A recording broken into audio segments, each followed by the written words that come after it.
나는 어려서 또래 아이들보다 유독 호기심이 강했어. 인형놀이보다는 남자 아이들과 어울려 노는 걸 좋아했고 중학생이 되면서부터 괴담, 귀신, 심령사진 등에 빠지기 시작하여 현재 고3임에도 불구하고 최근 뒷전, 흉가를 찾아다니기 일쑤였지.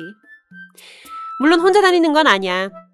어려서부터 부모님들도 서로 친하고 유치원 때부터 계속 같은 학교를 다니고 있는 현재 우리 반인 동호라는 남자아이와 함께 다녀.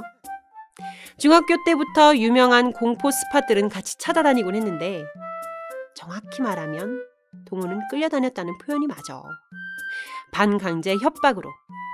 싫다는 걸 항상 억지로 끌고 갔었지. 동호는 키 177 정도에 공부도 잘하고 운동도 잘하지만 어려서부터 겁이 정말 많았는데 귀신이라면 밥 먹다가도 비명을 지르고 도망가는 그런 아이였어. 그랬던 동호도 이젠 제법 익숙해졌는지 체험 중에 비명을 지르며 도망가는 일은 없어졌어. 대신 버릇이 하나 생겼어. 무섭거나 긴장을 하게 되면 입을 꾹 다물고 힘주는 버릇이 생겼어. 그럴 때는 말 한마디도 안 해. 겁을 꾹 삼킨다 그럴까? 그런 동호를 끌고 그날도 어김없이 강제로 흉가에 데리고 갔어. 우린 가지 말았어야 됐어. 야, 최동호! 어디 도망가? 아이씨, 안 간다고. 그리고 너 때문에 학원 하도 빼먹어서 어제 집에 전화 왔었단 말이야. 야, 솔직히 학원 안 가도 되잖아, 너. 됐거든? 어제 전화 받고 아빠한테 겁나 맞아서 지금도 엉덩이 터질 것 같아. 에이, 진짜. 남자 새끼가 그거 맞은 거 가지고 그러냐? 이번에 갔다 오면 수능 끝날 때까지 가자고 안 할게. 가자. 혜진이랑 영화 같이 보게 해줄게. 그 약속 꼭 지켜라. 혜진이랑 영어 약속. 동호가 내 친구 혜진이를 좋아한다는 걸 알기에 영화 약속을 빌미로 동호를 설득하고 우리는 흉가로 출발했어. 그곳은 옆 동네에 있는 흉가인데 귀신이 나오고 심령사진이 찍히는 걸로 유명한 곳이래. 참, 혜진이는 중학교 때 친구인데 지금 옆 동네 학교를 다니고 있어. 혜진이가 지난주에 그 흉가에 대해 얘기해줬거든. 그 얘기를 듣고 나서부터 내 머릿속은 온통 거기 갈 생각뿐이었지. 그래서 동호를 붙잡고 옥신각신 출발할 때쯤엔 어느새 해가 지고 있었어. 갈 거면 빨리 가자. 벌써 해도 지고 어두워지잖아. 야, 어두워지면 더 좋지. 분위기도 나고. 또라이냐? 좋긴 뭐가 좋아. 난 벌써 긴장되는구만. 그러게 어차피 갈 거면서 누가 그렇게 도망다니고 시간 끌으래. 다 너 때문이잖아. 알았어. 빨리 가자. 그리고 우리는 서둘러 출발했어. 가는 동안 나는 신이 나서 말없이 콧노래를 부르며 갔고 동호 또한 말없이 따라왔어. 거의 다 도착할 때쯤에 동호가 먼저 입을 열었어. 여주야, 나 화장실도 가고 싶고 목도 마른데 편의점에서 마실 거 좀 사서 갈까? 거의 다 왔는데 미리 좀 갔다 오지. 참, 그럼 편의점 들렸다 와. 난 먼저 가 있을게. 난 딸기 우유? 빨리 와야 돼. 응, 알았어. 빨리 갈게. 혜지니까. 그렇게 동호를 편의점에 보내고 나는 흉가에 먼저 도착했어. 흉가를 살펴보니 1층짜리 마당이 있는 디귿자 형태의 집이었는데 대문은 부서져서 반쯤 매달린 채로 덜컹덜컹 바람에 흔들리고 있었어. 대문을 지나 흉가 이쪽 저쪽을 살펴보는데 어두컴컴하고 오랫동안 방치되어 있던 탓에 분위기가 정말 으스스했어. 누가 버리고 갔는지 이쪽 저쪽에는 몰래 버리고 간 가구, 가전제품들이 쓰레기와 방치되어 있었고 안쪽으로 다가갈수록 악취가 엄청 심하게 났었어. 쿰쿰한 곰팡이 냄새랑 뭐가 썩었는지 썩은 냄새랑 뒤섞여서 숨쉬기가 너무 힘들었어. 잠시 동호를 기다리면서 여기저기 사진 찍을 만한 곳을 찾아보고 있었어. 흉가 안으로 들어가고 싶은 걸 동호가 오면 들어가야지 하고 기다리고 있는데 마침 안쪽에서 쿵 하고 무슨 소리가 들리는 거야. 너무 궁금해서 얼른 집 안으로 들어가 봤어. 긴장은 됐지만 무섭지는 않고 오히려 흥분됐던 것 같아. 드디어 제대로 된 흉가를 찾았구나 하고. 그동안 다녔던 곳은 소문난 무성하고 별거 없었거든. 그래도 혹시 고양이일 수도 있겠다 싶어서 고양이를 부르면서 들어갔어. 나비야! 나비야! 어딨니? 나와봐! 그렇게 고양이를 부르며 안쪽으로 더 들어가려는데 그때 갑자기 등골이 오싹해지는 거야. 뭔가 싸늘한 기분이 들어서 갑자기 소름이 돋았어. 그리고 뒤에서 무언가 시선이 느껴졌어. 흉가 체험을 많이 했지만 그 순간만큼 오싹했던 적이 없었던 것 같아. 떨리는 마음을 진정시키고 뒤를 돌아봤는데 입구 쪽에 동호가 조용히 서 있지 뭐야. 응? 순간 실망감과 안도감이 몰려오면서 나는 소리쳤어. 뭐야, 놀랬잖아. 왜 이렇게 늦었냐? 그리고 왔으면 왔다고 말하지. 왜 말도 없이 그러고 서 있냐? 사람 놀라게. 이씨. 나는 동호를 보자마자 화를 내면서 말했어. 근데 동호는 긴장을 한 걸까? 아무 대답도 없고 그냥 천천히 다가오는 거야. 고개를 푹 숙인 채로. 그 모습을 보니까 동호가 긴장했구나 싶어서 방금 화낸 게 조금 미안해지더라고. 빨리 와. 냄새가 지독해가지고 오래 못 있을 것 같아. 얼른 사진 찍고 가자. 동호는 계속 긴장했는지 입을 꾹 다물고 고개 숙여 조용히 따라왔어. 그리고 나는 스마트폰으로 사진을 찍기 시작했지. 여기저기 돌아다니면서 유령이 있을 것 같은 곳에서 셀카를, 그리고 동호를 여기저기 찍으면서 다녔어. 근데 사진 속엔 내 모습과 동호 모습뿐, 흐릿한 그림자 하나 찍힌 게 없는 거야. 허무해진 나는 그곳 악취를 더는 견딜 수가 없어가지고 일단 밖으로 나왔어. 나 죽는 줄 알았다. 뭔 냄새가 이렇게 지독해. 그나저나 여기도 그냥 헛소문이었나 보다. 동호는 대답도 없이 서 있었어. 늦었는데 집에 가자. 난 혜진이네 집에 들렸다가 갈게. 넌 먼저 들어가. 자세한 건 내일 얘기하자. 나 먼저 갈게. 나는 그렇게 말하고 혜진이네 집으로 곧장 달려갔어.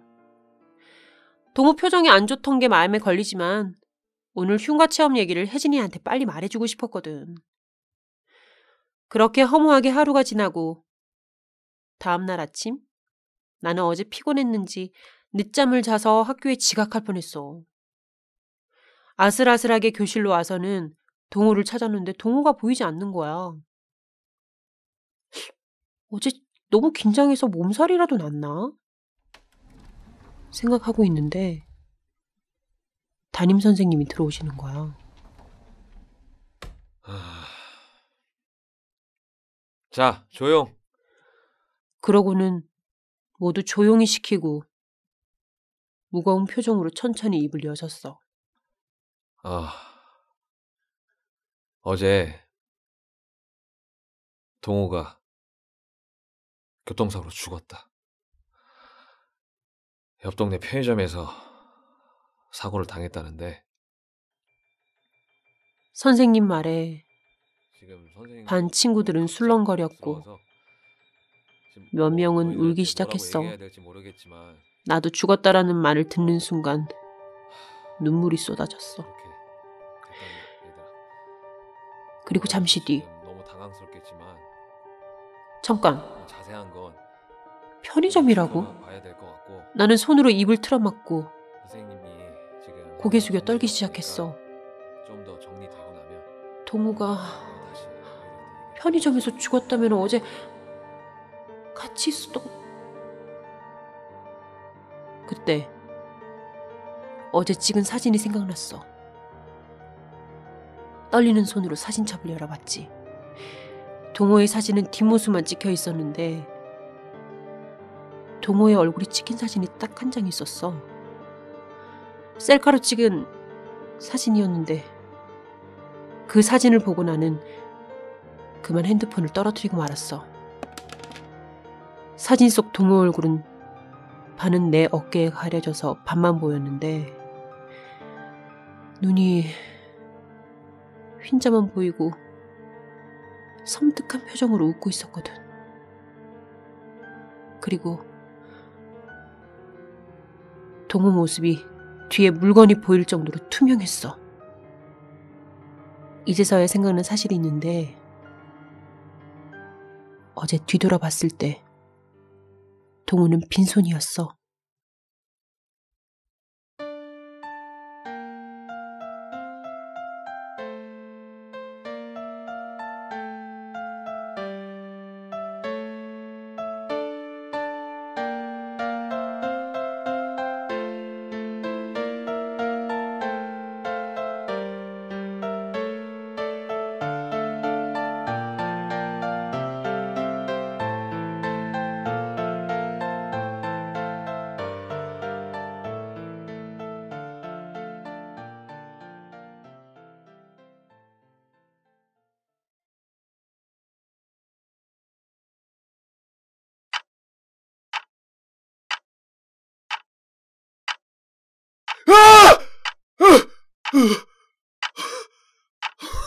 새벽 4시 3분. 난 비명을 지르며 침대에서 깨어났다. 꿈이었구나. 꿈속에서 난 내 지인들과 사랑하는 사람들이 괴물에 의해 죽는 걸 보았다. 그 괴물은 땅딸막한 몸집에 길고 가느다란 팔을 가지고 있었고 손끝에는 검의 형태에 더 가까운 손톱이 길게 늘어져 있었다. 괴물의 가느다란 눈매는 어둠 속에서 붉은 빛으로 반짝이고 있었고 이빨은 마치 뿔의 형태의 스테이크 칼처럼 날카로웠다. 그것은 사람들을 죽이기에 앞서 나를 항상 먼저 바라보았다. 그러고선 날카로운 손톱으로 내가 사랑하는 사람들을 찢어 발기기 전 매번 크게 웃어대었다.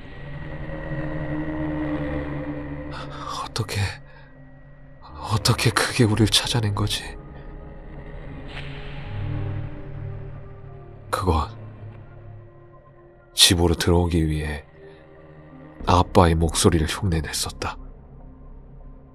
분명 그 괴물은 엄마의 심장을 뜯어내고 나선 자기는 허락 없이는 들어올 수 없다며 얘기했었다.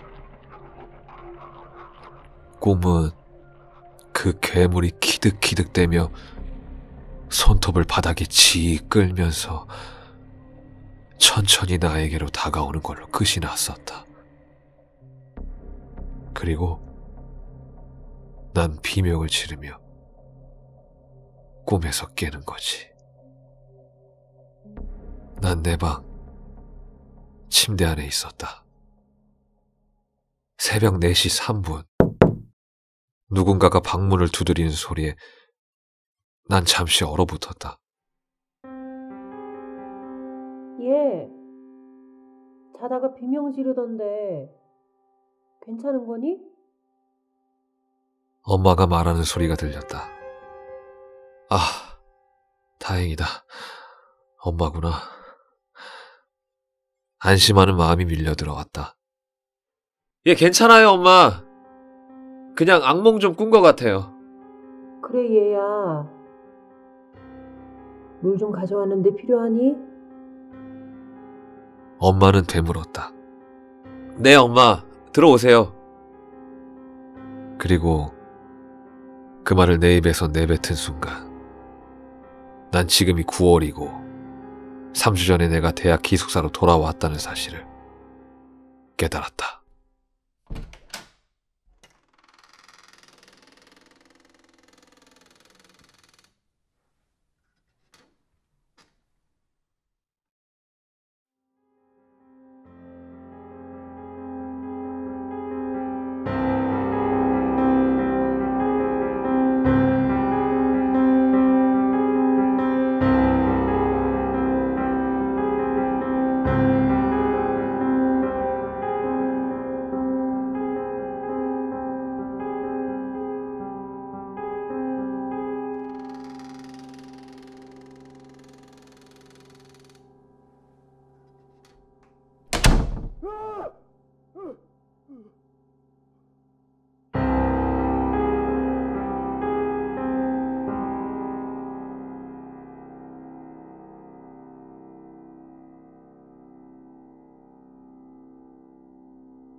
자정을 넘긴 시간이었다.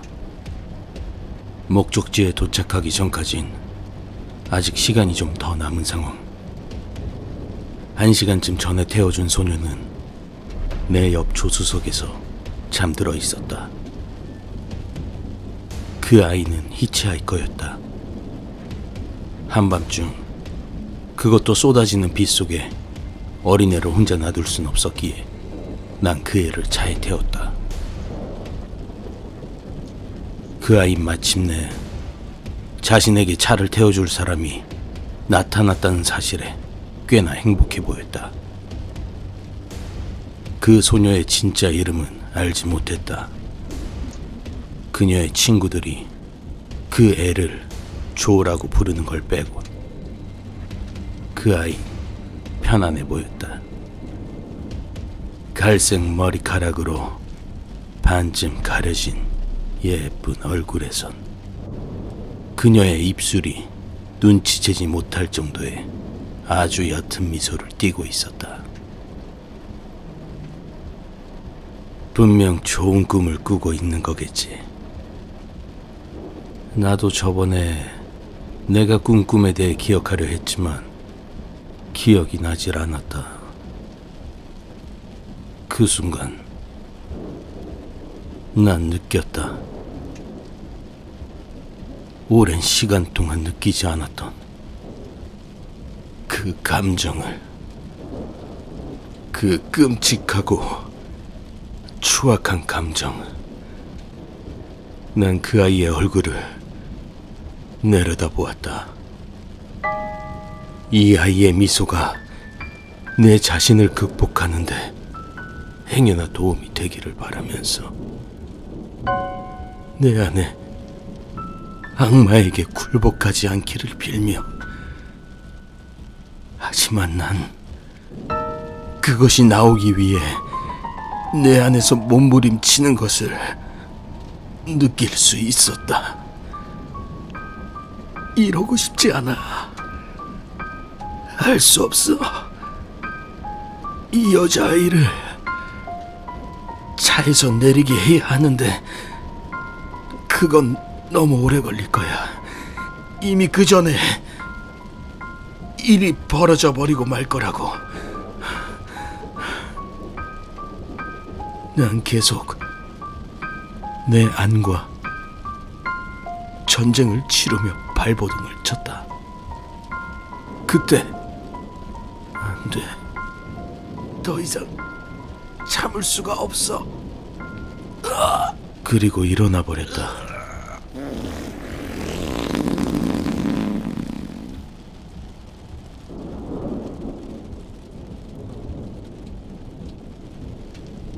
난 지금까지 끼었던 것 중에서도 가장 끔찍한 방귀를 끼었다.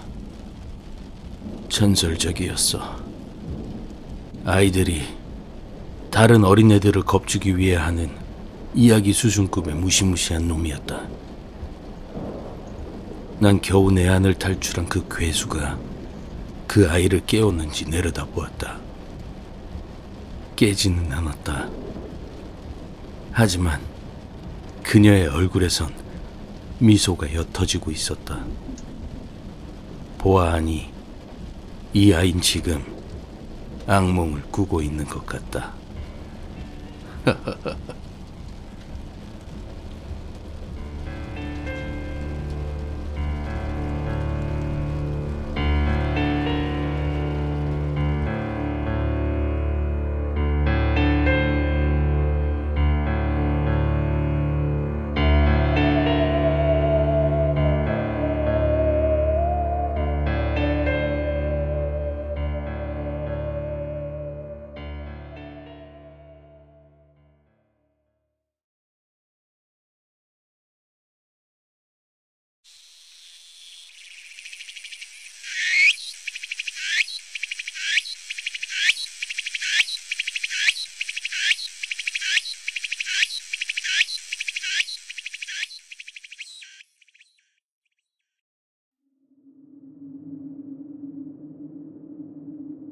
여긴 어디지?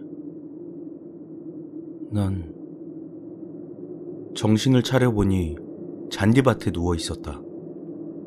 난 분명 병원 침실에 누워 있었는데 여긴 대체... 주변을 살피는데 안개 때문에 자세히 보이진 않지만 집 같은 실루엣이 보인다. 저기로 한번 가봐야겠다. 천천히 다가갔더니 1층짜리 건물로 부동산이라고 써 있었다. 어서 오세요. 저기 이쪽으로 앉으시죠. 아, 네. 저기 여긴... 내세 부동산입니다. 내세 부동산이요? 네. 하나의 인생의 계약이 끝난 분에게 다음에 태어날 물건을 소개하는 곳입니다. 물건이요? 말하자면 영원히 다음에 머물 몸 말입니다. 아, 그런 거군요. 그러니까 전 죽은 거네요? 놀라셨네요? 아니, 그런 건 아닙니다만 실감하지 못했다는 거군요. 네, 저도 압니다. 다들 그렇게 말하거든요. 자, 이쪽으로. 남자는 그렇게 말하고는 테이블 쪽으로 안내했다. 나는 주변을 둘러보며 테이블에 앉았는데 정면에 있는 포스터에 눈이 갔다. 거기에는 이렇게 써 있었다. 당신의 근사한 내세를 응원합니다. 내세 부동산?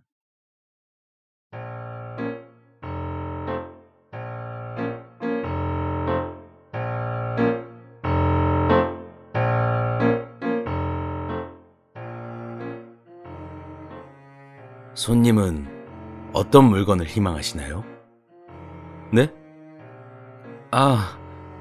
그러게요. 저도 압니다. 일생이니까요. 모두들 고민합니다. 그렇겠죠. 다시 태어난다면 역시 다음에도 남자로 태어나고 싶네요. 그렇군요. 그럼 인간을 희망한다는 거군요. 네? 아니, 그럼 인간이 아닌 경우도 있습니까? 물론 있습니다. 특히 인간 같은 경우 인기가 많아서 인간을 희망하는 경우는 그 나름대로 전생의 행실이 좋지 않으면 꽤 힘들어요. 전생의 행실이요? 네, 손님의 전생의 행실을 되돌아보고 인생의 총 점수를 냅니다. 그 점수로 선택할 수 있는 내세가 결정됩니다. 그런 거군요.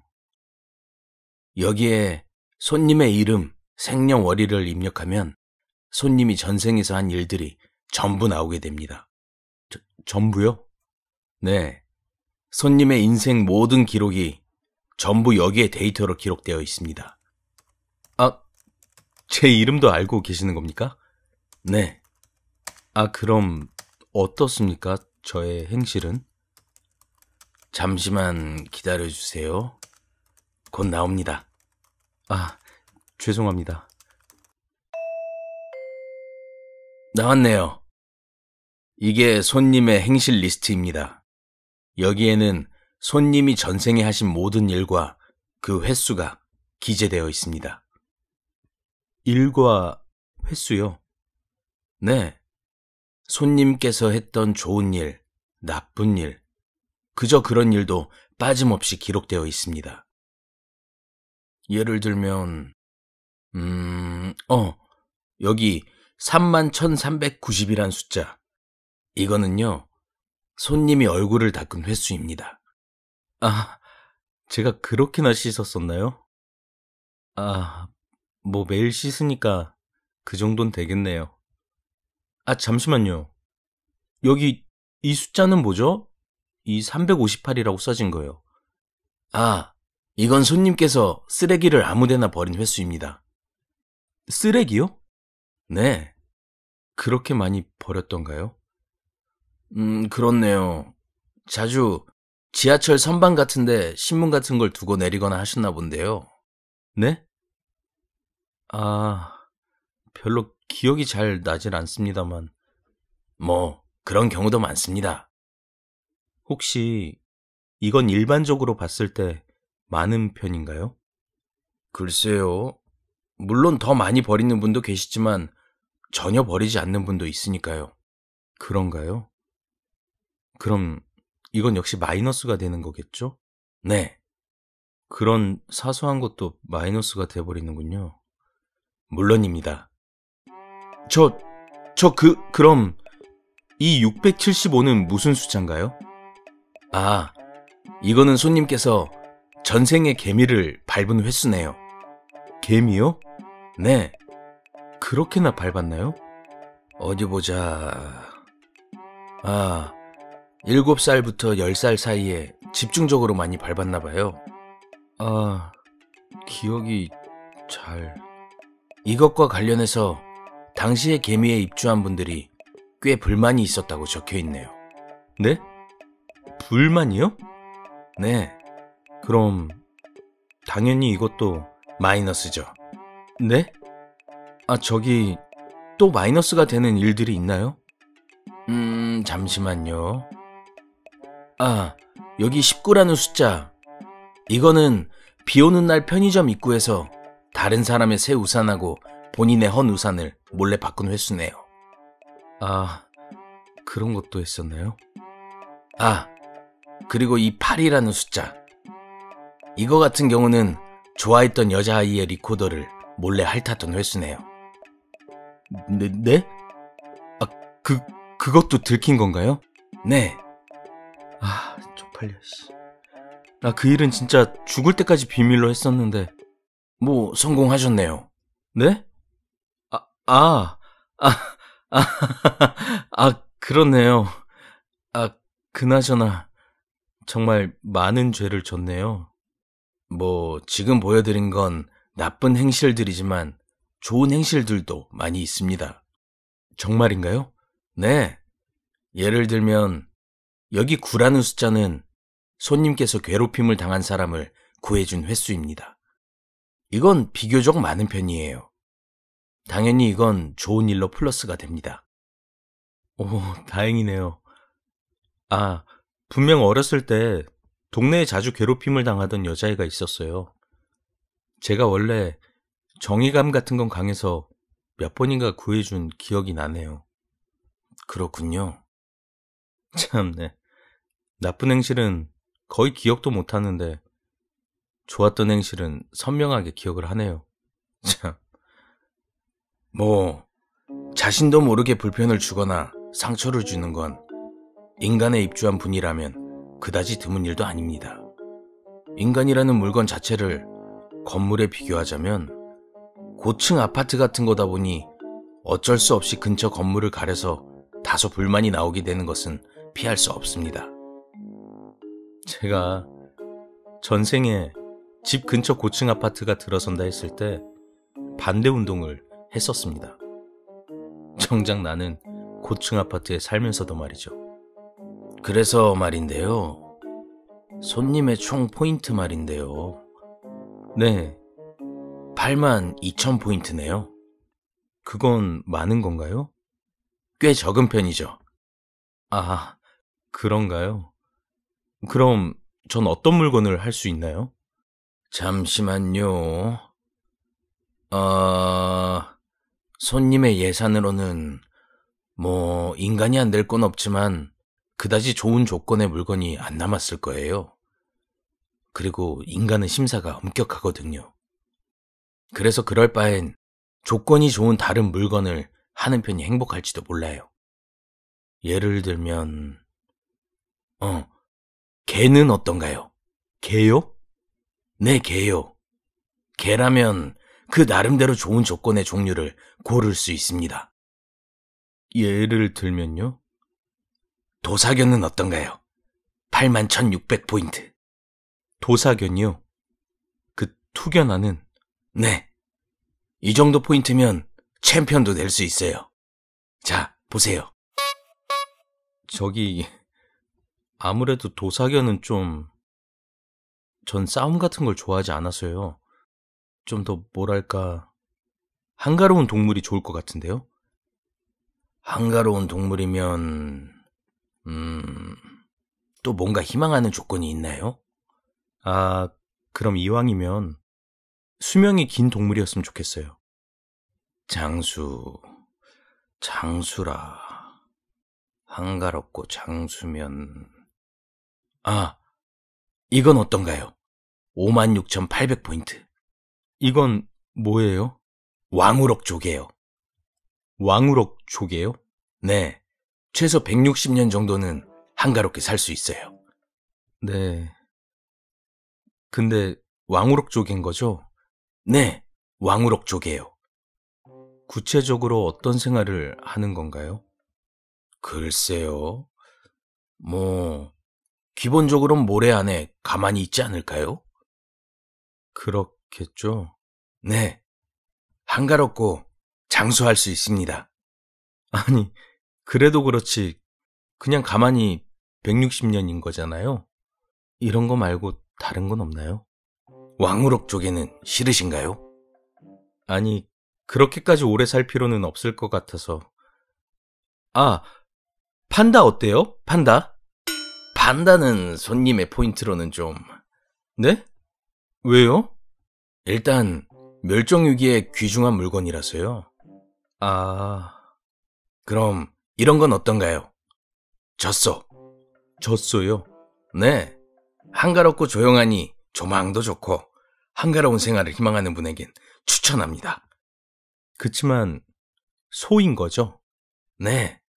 환경도 깨끗하고 인간관계 때문에 고민할 필요도 없고 일에 쫓길 필요도 없어요. 하는 일이라고 하면 정기적으로 우유를 짜는 것 정도겠죠.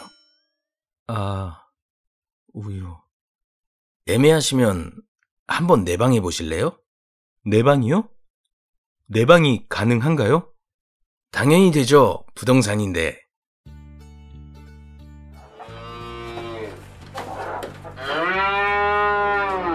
어떤가요?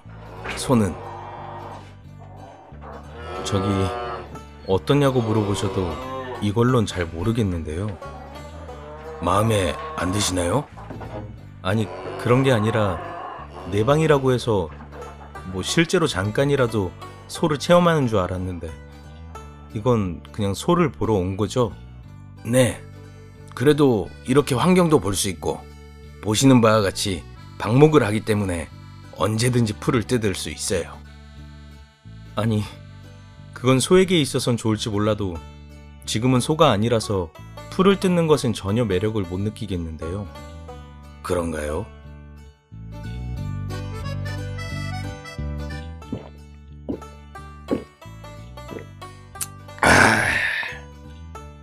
어때요, 맛이? 맛있네요. 그렇죠. 막 짜낸 거라 맛이 좋아요. 죄송합니다. 네. 우유는 확실히 맛있지만 애당초 이거 소가 되면 마시지 못하는 거잖아요. 네. 뭐 짜이는 쪽이니까요. 그쵸? 그럼 이건 판단 기준이 안 될 것 같은데요? 말하자면 소가 되면 이런 맛있는 우유가 매일 나오게 된다? 그런 거죠 뭐. 마음에 안 드세요? 아, 맞다. 마침 이 근처에 한 개 더 추천하고 싶은 물건이 있는데요. 괜찮으시면 잠깐 보러 가실래요? 네.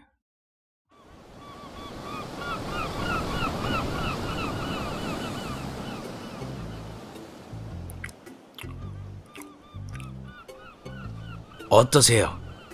네, 맛있네요. 그쵸? 역시 태평양의 이세애비는 몸이 탱탱하니 최고네요. 죄송한데요. 네. 이거 내 방인 거죠? 네. 그럼 이 새우는 먹으면 안 되는 거 아닌가요? 물건인데? 이거 그냥 맛집 탐방 아닌가요? 뭐 이 정도로 맛있어진다 그런 거죠 뭐. 그럼 일단 돌아가시죠.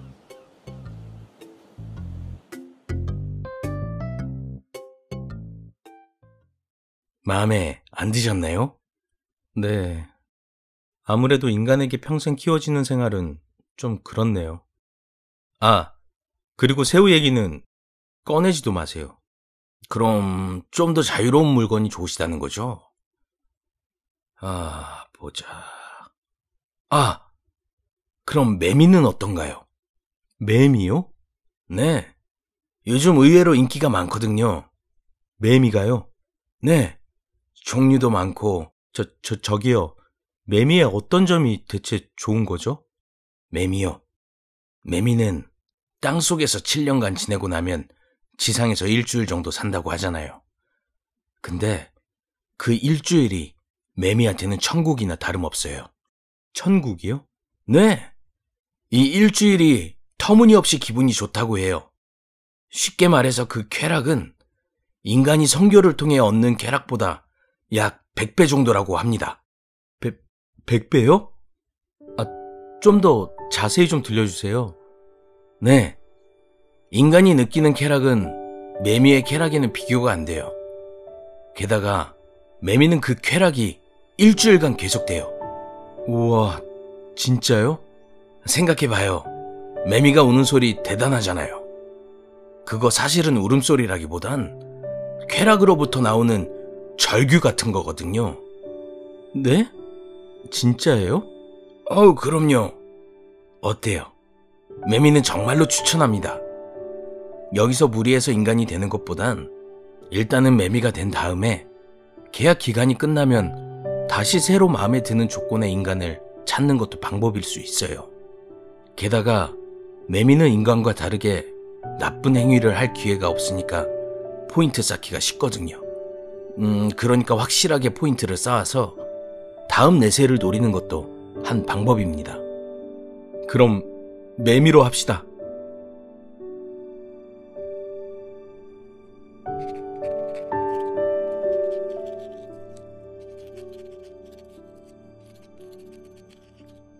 감사했습니다. 아닙니다. 부디 조심하시길. 네. 그럼 다녀오십시오.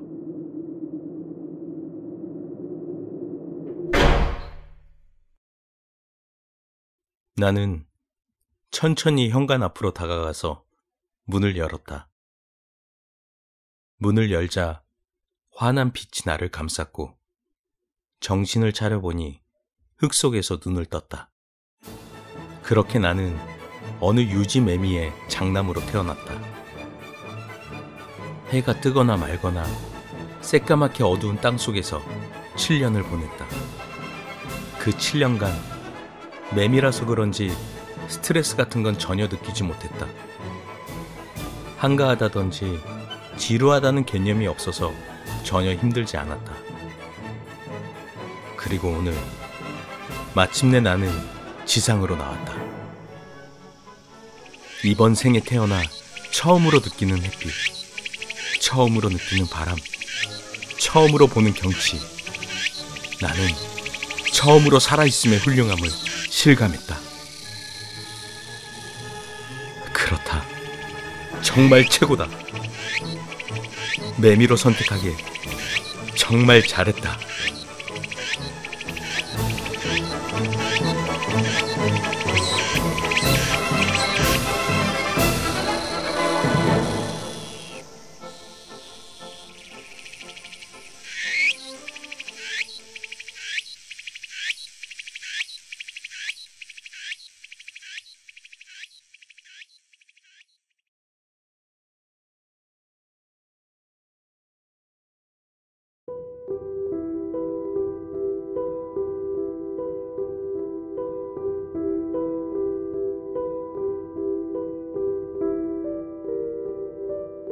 이것은 저희 어머니와 이모께서 어렸을 적에 겪으신 일입니다. 어머니와 이모는 모두 8명의 자매로 당시에도 식구가 조금 많은 편이었습니다. 당시 어머니 가족은 선산에서 대구로 이사를 오셨습니다.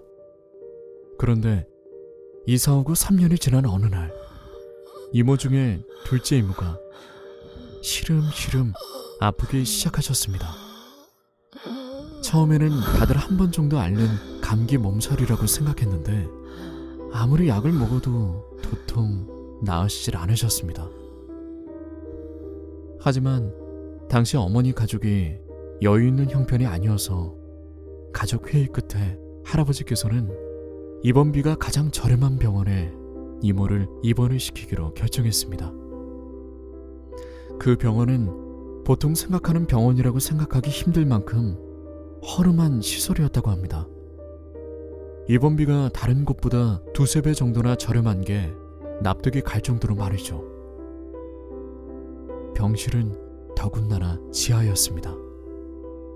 시설도 열악하고 공기가 탁해서 할아버지께서는 이모가 이런 곳에서 과연 몸 상태가 좋아질까 하고 생각하셨대요.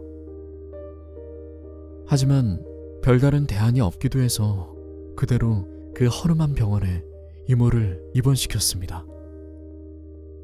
입원한 당일날 할머니께서는 이상한 꿈을 꾸셨대요.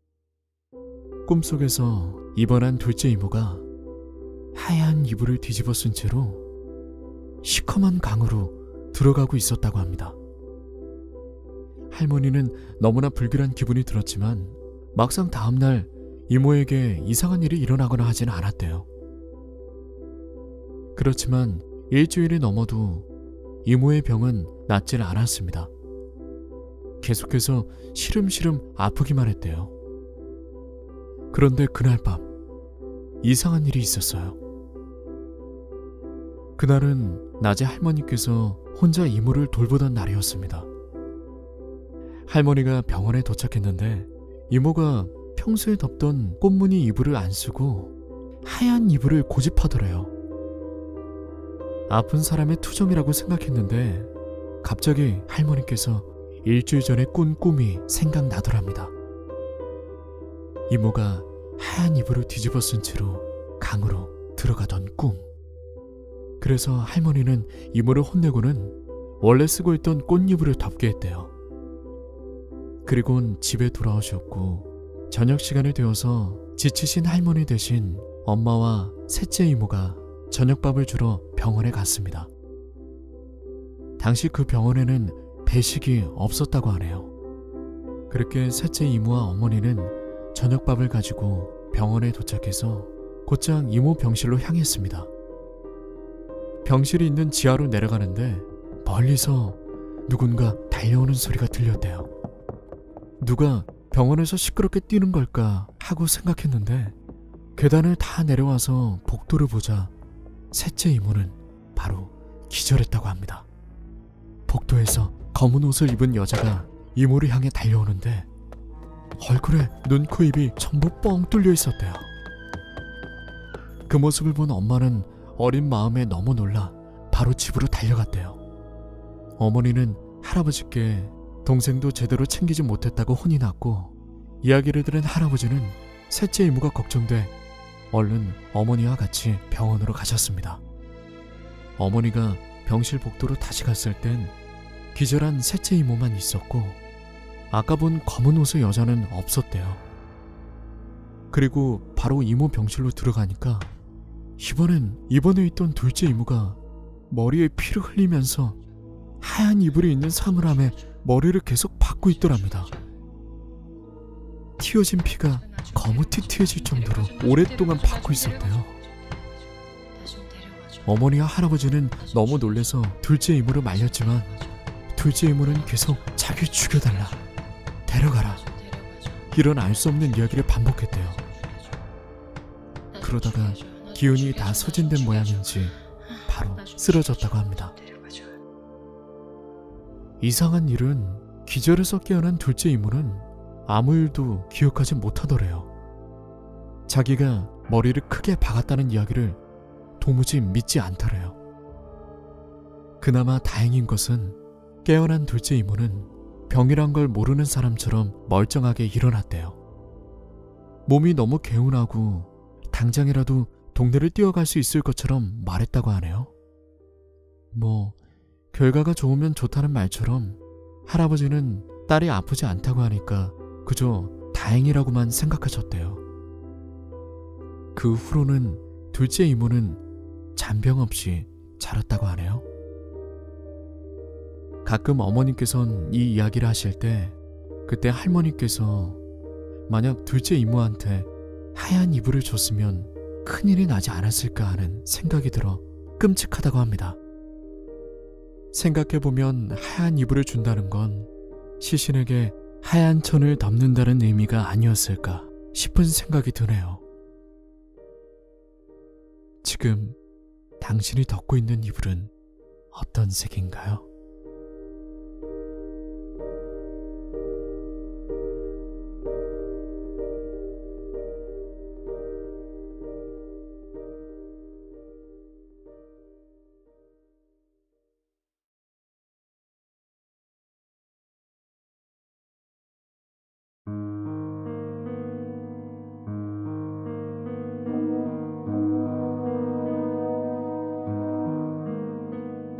작년 추석 아버지께서 경험하신 일에 대해 얘기해보려 한다. 집안의 큰아들인 아버지는 매년 명절 때면 시골에 내려가 할아버지 일을 도우셨다. 늘 자차로 운전해서 500km에 가까운 거리를 가셨는데 아무래도 연세가 이제는 환갑을 넘는 데다가 가끔 졸음운전도 하는 걸 보았기에 나는 아버지께 이제 운전을 그만하시라고 당부했었다. 아빠도 늙었어. 운전 그만해야 돼. 내가 운전 안 하면 누가 오냐? 너가 가져올 것도 아니고. 하지만 아버지는 꿋꿋하셨다. 아빠는 걱정이 되어 하는 말이었지만 사고 한 번 안 났어. 아버지 딴의 잔소리라고 느껴지셨을 것이다. 걱정 말어.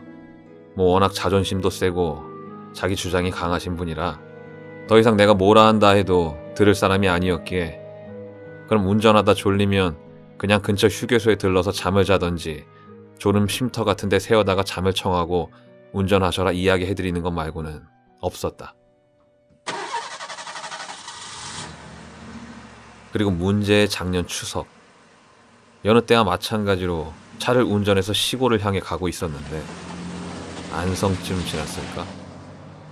이상하게 그날따라 수면제를 한 사발 먹은 것 마냥 잠이 쏟아지더란다. 그러면서 순간 내가 했던 말이 떠올랐다고 했다.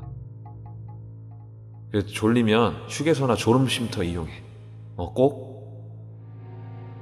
평소였더라면 그냥 억지로 운전해서 갔을 텐데 정말 이상하게 그날은 자야겠다는 생각이 들더란다. 때마침 500m 전방에 간이 휴게소가 있어서 저게 잠시 들렸다 가야겠다 싶어 곧장 그곳으로 가셨다고 한다. 딱히 휴게소라고 보기에는 조금 무리가 아닐까 하는 느낌이 있었지만 그냥 그런 대로 넓은 공터에 자판기 2-3대 정도 설치되어 있고 주유소만 달랑 하나 있는 곳이었다고 한다. 크게 신경 쓰이진 않았고 잠도 깰 겸 커피라도 마시자 싶어 차에서 내려 대충 자판기 뒤쪽으로 가서 볼일을 보시고 캔커피를 하나 뽑아 마시면서 다시 차 안으로 돌아왔는데 여전히 잠이 안 깨는 통에 의자만 뒤로 제쳐놓고 그대로 잠이 드셨다고 했다. 얼마나 잤는지는 그때 당시엔 몰랐는데 그냥 체감상 10분에서 20분 정도 잔 것 같았다고 했다.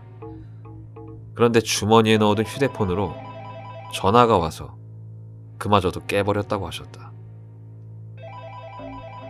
비몽사몽의 휴대폰을 보니 발신자는 할머니였다고 했다. 예, 엄니. 아직 안 주무셨어? 연아애비야, 네 어디쯤 왔냐? 시계를 보진 않았지만 출발한 시간을 미루어 봤을 때 이미 새벽일 거라 생각했고 무슨 일인지 할머니께선 살짝 걱정이 되시는 듯한 목소리로 물어보셨다고 한다. 인제 안성 지났소. 하도 잠이 와서 잠깐 눈 좀 붙였다 갈라 그란디 와 그라요. 부지런히 움직이라.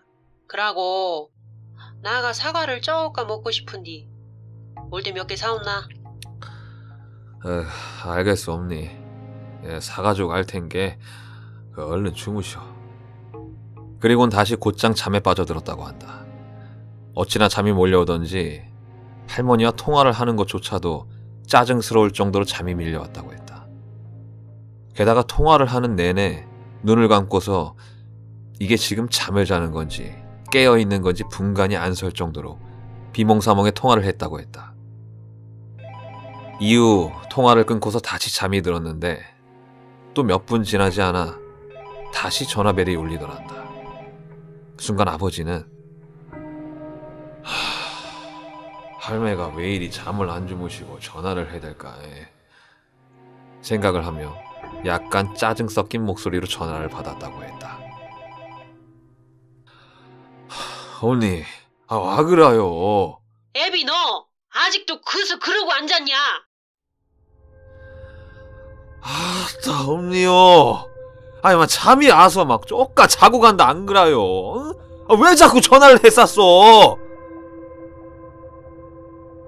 순간 통화를 하면서도 내가 지금 왜 짜증을 내는 거야? 라는 생각이 들면서 퍼뜩 눈이 떠지더란다. 창밖을 내다보니 바로 옆 도로에서 차량들이 지나가는 소리만 들리고 아버지 차량 외에는 다른 차는 한 대도 없는 데다 주유소 사무실은 불도 다 꺼진 상태였는데 멍하니 허공만 쳐다보고 있자니 뜬금없이 온몸에 소름이 돋더란다.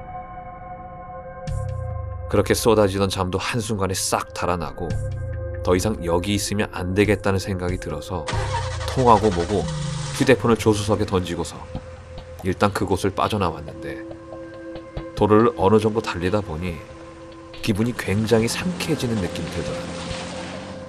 그리고 그제서야 할머니가 2년 전에 돌아가셨다는 사실을 새삼 깨달으셨다고. 이후 믿거나 말거나지만 그날 새벽 아버지가 잠을 청하다 빠져나온 그곳에서 화재가 발생했는데 자판기가 터지는 바람에 바로 옆에 주차해놓고 주무시던 차량 주인이 중상을 입었다고 했다. 딱 아버지가 주무시던 그 위치에서. 아버지는 아무래도 그날 무언가에 단단히 씌인 것 같았다고 했다. 그날 휴대폰에는 그 어떤 통화 기록도 없었고 심지어 휴대폰은 진동으로 해놨는데 꿈을 꾼 건지 아니면 진짜 할머니가 얼른 일어나라고 부추긴 건지 아직도 모르겠다고 하셨다.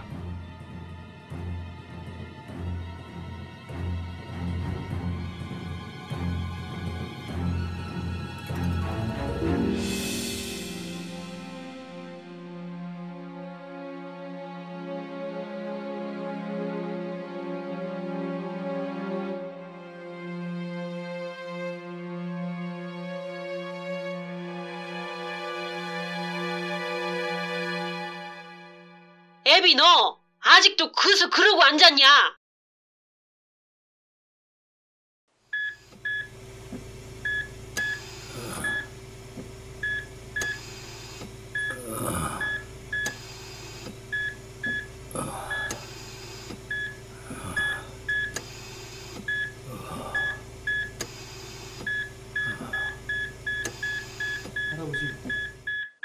할아버지.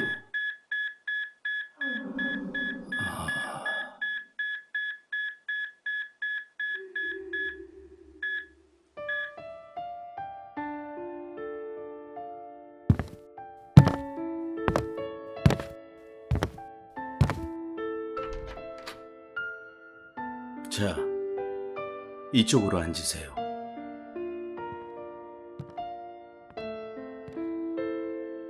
그럼 시작합니다.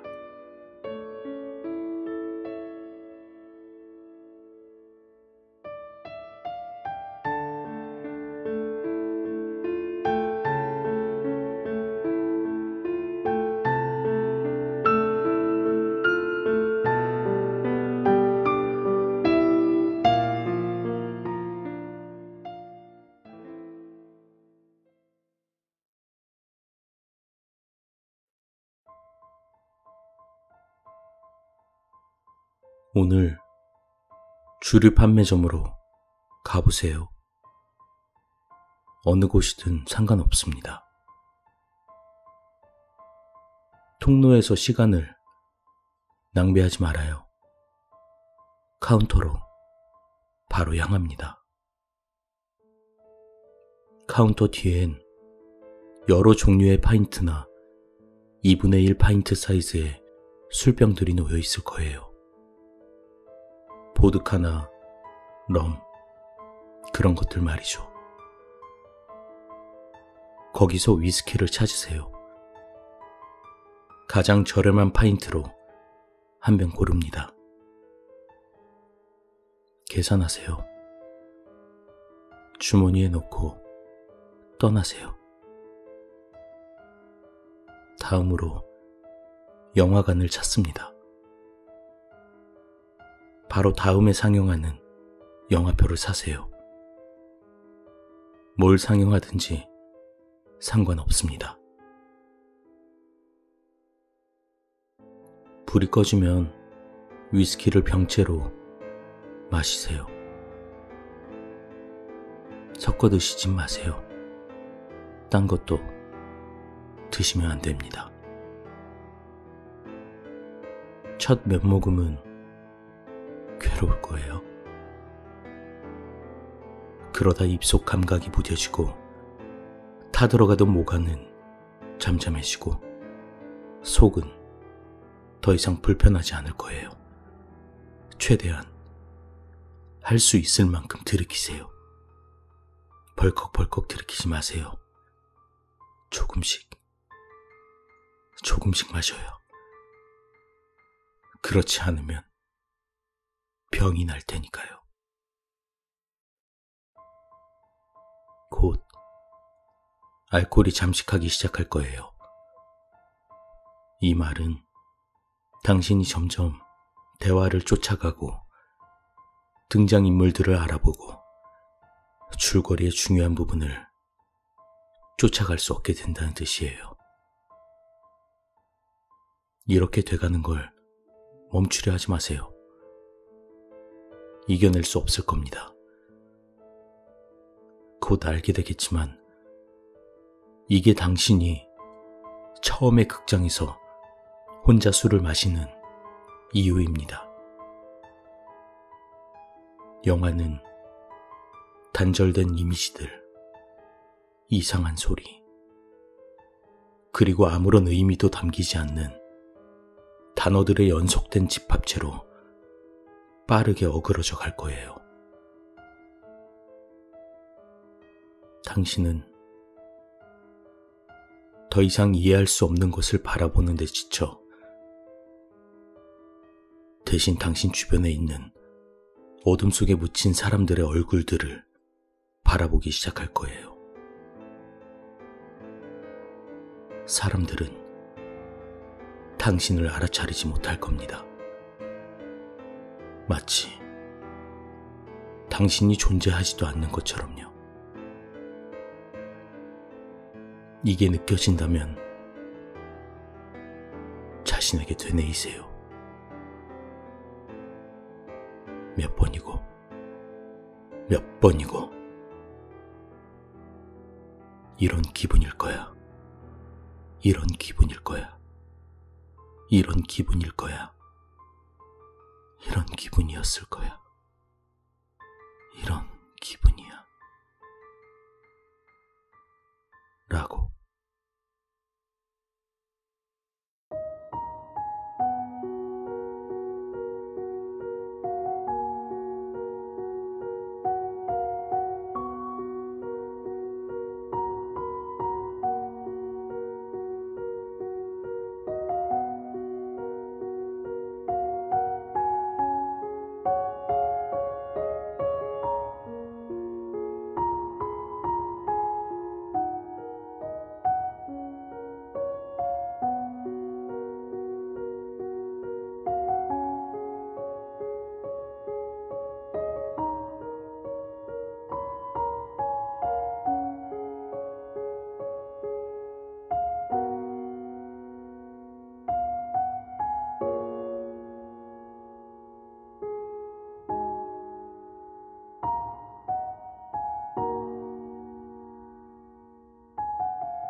친구 Y에게 들은 이야기다. 지금으로부터 2년 전 Y네 할아버지가 세상을 떠났다. Y는 어릴 적부터 할아버지가 업어 키우다시피 해서 장례식 때는 나이값도 못하고 콧물까지 질질 흘리며 엉엉 울었다고 한다.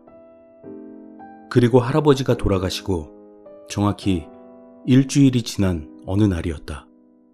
그날은 Y가 사는 지역에 폭풍 경보가 내릴 정도로 강한 바람이 불었다고 한다. 하지만 돈이 다 떨어져서 버스비도 없었던 Y는 어쩔 수 없이 학교에서 집까지 걸어와야만 했다.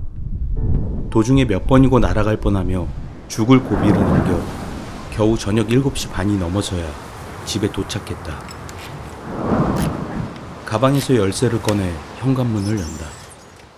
그러자 Y의 귀가를 기다려준 것처럼 딱 좋은 타이밍에 현관에서 바로 정면에 있는 Y의 방문이 열렸다. 방 안에는 불도 TV도 켜져 있었다. 게다가 유일한 난방기구 할로겐 히터까지 스위치가 켜져 있었다. 母ちゃんかな?いいんじゃない?母ちゃん?母ちゃんいるの?おかしいな。母ちゃん? Y는 엄마가 집에 오면 따뜻하게 있으라고 준비해 주신 거라 생각했다. 네, 母ちゃん. 母ちゃんいるんだよね. Y는 기뻐져서 평소보다 밝은 목소리로 다녀왔습니다 라고 인사를 하며 집으로 들어왔다. 하지만 평소라면 돌아올 대답이 오늘은 없다. 이상하다 싶어서 아까 벗은 신발을 돌아보니 현관에는 금방 벗은 자기 신발만 나뒹굴고 있고 어머니는커녕 아버지나 누나 신발도 없었다.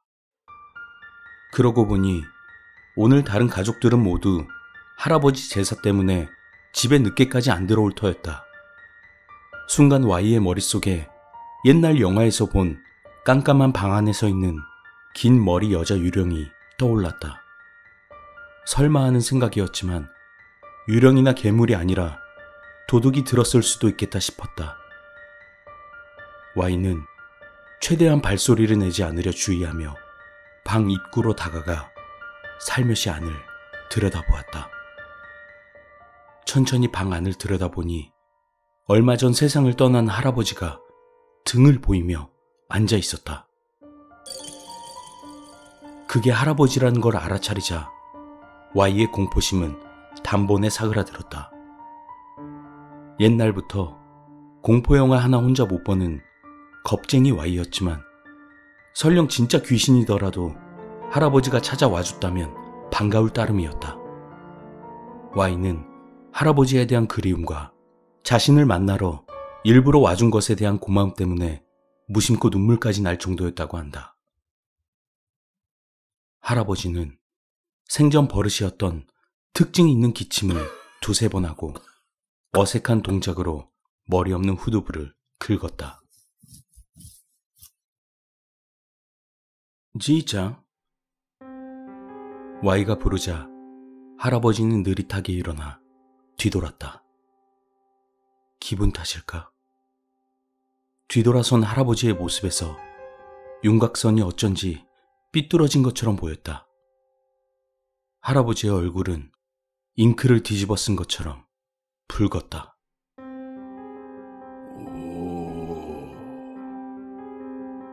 Y군가. 할아버지가 Y의 이름을 부른다. 듣고 싶었던 그리운 할아버지 목소리다. 하지만 억양이 이상하다. 너무 평탄하다. 생전 할아버지는 강한 지방 사투리를 썼다.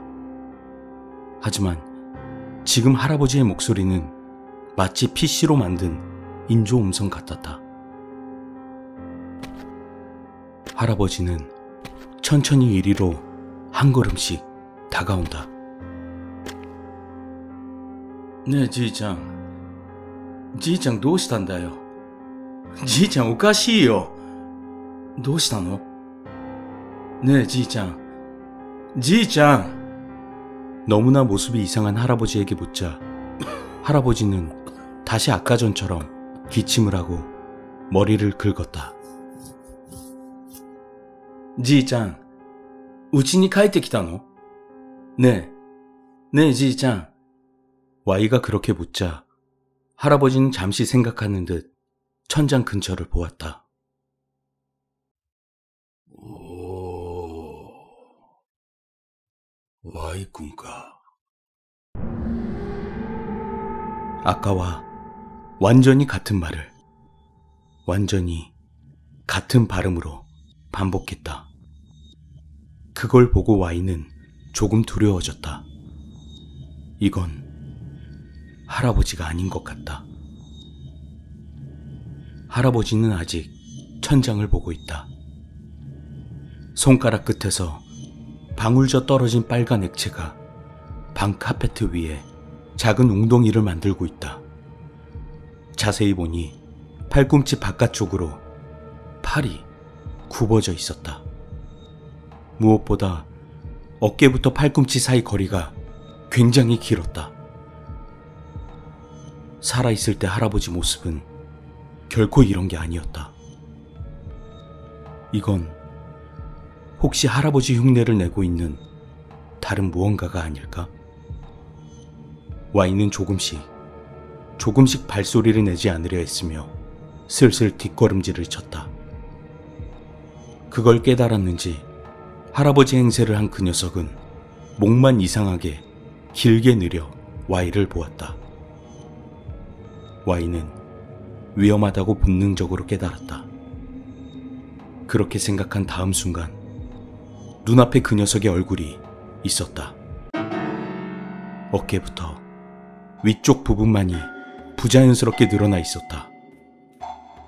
쭉 늘어난 목이 마치 고무 같았다. 눈앞에서 그 녀석의 입이 열리고 부글부글 빨간 거품이 일었다. Y군가. Y는 절규했다. Y는 그대로 정신없이 집을 뛰쳐나가 가까운 서점으로 달려갔다. 집에 혼자 있는 게 무서웠다. 9시를 지나 가족이 돌아올 때까지 차마 집 안으로 들어갈 수 없었다고 한다. Y는 가족에게 그 이야기를 했지만 아무도 믿어주질 않았다. 결국 Y는 그날 밤 그 붉은 할아버지가 나왔던 자기 방에서 자게 되었다. Y는 제정신이 아니었다. 눈을 감아도 떠도 그 붉은 얼굴이 보일 것만 같아 좀처럼 잠을 이룰 수가 없었다. 그런데도 시간이 흐르자 공포와 긴장을 졸음이 억눌러 Y는 자신도 모르는 사이 잠에 빠졌다고 한다. 새벽녘이 되어 깨어났는데 어쩐지 얼굴이 간지럽다. 화장실에 가서 거울을 보자 얼굴이 시뻘건 액체로 흠뻑 젖어 있었다. 그날부터 Y는 자기 방에서 잠을 자지 않는다고 한다. 다음번에 또 그 녀석이 나온다면 이젠 도망칠 수 없을 거란 생각이 든다면서 Y는 요새도 말한다. 그건 절대 할아버지가 아니었어.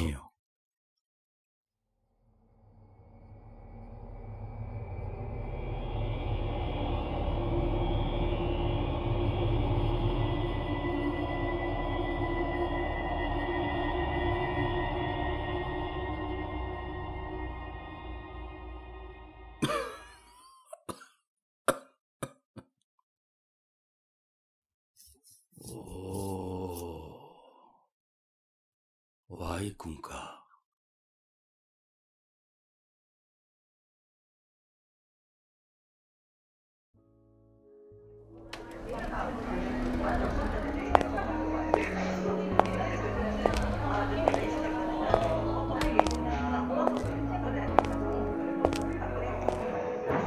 자기야 왔어? 응.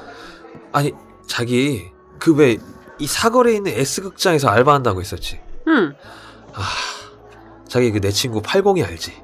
알지? 걔가 막 귀신 좋아하고 막 공포 스팟 막 좋아해서 막 찾아다니고 그러잖아. 알지. 공포 라디오까지 운영하고. 응. 걔가 그 극장에서 귀신을 봤대. 어? 그 왜 걔 친구 중에 되게 신기 있는 애 있잖아. 응. 걔랑 둘이서 자기 곡성 알지? 응. 그 곡성에서 왜 그 황정민 구신 있잖아. 그 구신에서 그 막 꽹가리 소리 막 커지고 막 이러니까 오른쪽 사이드에 앉아있던 사람이 막 꽹가리 소리 막 커지고 이러니까 자리에서 벌떡 일어나더니 제자리에서 줄넘기를 하듯 막 타타타타타타타 뛰길래 아니 저 사람 돌았나? 싶어서 그쪽을 힐끔 쳐다봤대. 근데 그 친구가 갑자기 802 손을 꽉 잡으면서 앞에 봐, 관심 주지 마 이러더라는 거야. 그래서 802가 무서워서 눈 감고 영화 끝날 때까지 기다렸다가 끝나고 나가면서 친구한테 너도 봤어? 이러니까 그 친구가 오른쪽? 아니면 스크린 아래? 이러더래. 미쳤다. 어머, 진짜? 근데 응. 이게 다가 아니야. 그 뒤로 802가 한 번 더 혼자 영화를 보러 갔었대. 그래서 혼자 영화를 보고 있었는데 어떤 사람이 영화 중간에 들어와서 자기 쪽으로 고개를 돌리고서 헐레벌떡 막 이쪽 저쪽 뛰어다니더래. 얼굴은 자기 쪽을 끝까지 응시하면서. 그래서 802가 짜증이 나서 중간에 나가서 알바생한테 저 사람 뭐냐고 화내면서 따졌대.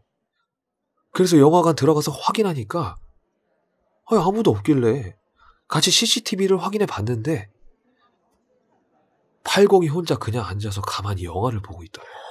미쳤다. 그리고서 802가 다시 영화를 보러 들어갔대. 미쳤다. 응. 응.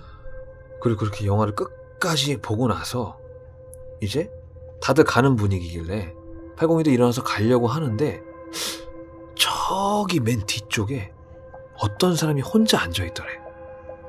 그래서 802가 계속 왠지 신경이 쓰여서 힐끔힐끔 쳐다봤나봐. 근데 그 사람이 802가 고개를 돌릴 때마다 멀리서 한 칸씩 가까워지는 것 같더래. 자세는 그대로고 스크린만 응시한 채.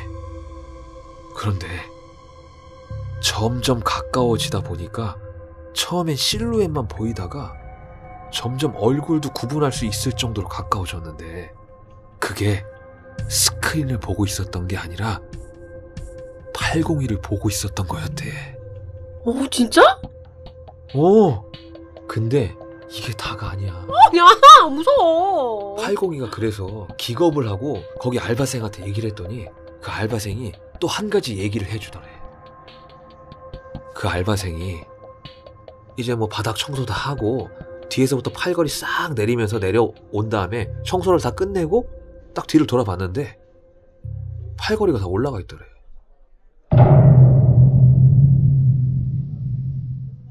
오빠 나 무서워. 너 거기서 알바 하지 마. 그럼 돈을 어떻게 보냐? 나만 믿어. 내가